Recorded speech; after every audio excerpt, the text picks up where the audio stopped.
నమస్కారం. వనవానికి స్వాగతం. ఈరోజు వార్తలలోని ముఖ్యాంశాలు. శ్రావణ పూర్ణిమ వెన్నెల, శ్రవణ నక్షత్ర శోభ ఈ రెండూ కలగలిసిన పవిత్ర శుభవేళ రంపచూడవరం నారాయణగిరి ఒక దివ్య అనుభూతికి వేదికయింది. ఆ కలియుగ వైకుంఠపతి ద్వారకా తిరుమల నాథుని దత్తత క్షేత్రంలో భక్తిగంగా పొంగి ప్రవహించింది.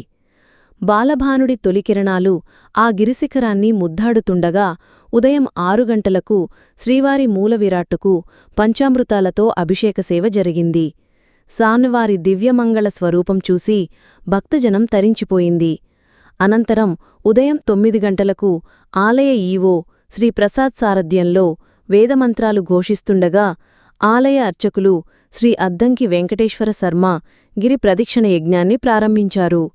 చుట్టుపక్కల గ్రామాల నుండి తరలివచ్చిన భక్తజన సందోహం ఒక భక్తి ప్రవాహంలా కదిలింది.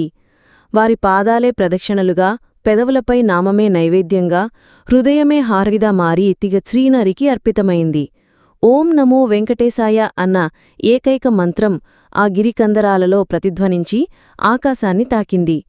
అది కేవలం కొండ చుట్టూ నడక కాదు, కలియుగ దైవం చుట్టూ ప్రదక్షిణ చేస్తున్న జీవాత్మల ప్రణమిల్లిన తీరు. ఆ అచంచల భక్తికి ఆ గిరి శిరస్సు వంచి పులకించినట్లు, ఆ ప్రకృతి స్వామికి చామరం విచినట్లు నారాయణగిరి ఆ క్షణం వైకుంఠధామంగా మారిపోయింది.